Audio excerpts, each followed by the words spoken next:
So we have Israel in his righteousness. I want to suggest that Israel in his righteousness is a man of height. He fights no battles because all his battles are the Lord's. The only thing he does is to uphold the law and keep it, right? And be at rest in the land. That's all Israel does.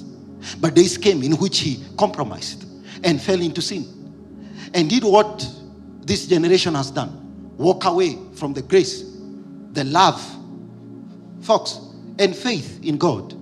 And when he does so, he becomes vulnerable to the transactions that are against his height. So you can eat a meal and be sold for a farthing.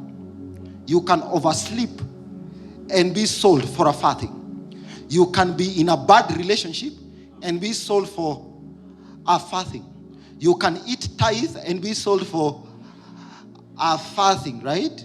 You can be rude to your husband and be sold for women. You can be rude to your husband and be sold for a farthing. Is that so?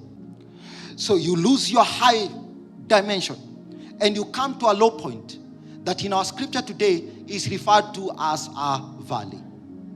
And please notice, even though I walk through the valley of the shadow of death.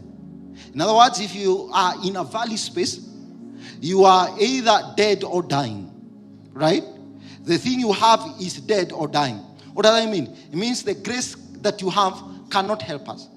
And because it is not being worked, it is regressing. You used to be a seer. You used to be a worker of miracles. You used to be a discerner of spirits. It's called the gift of the interpretation of tongues. You used to interpret tongues.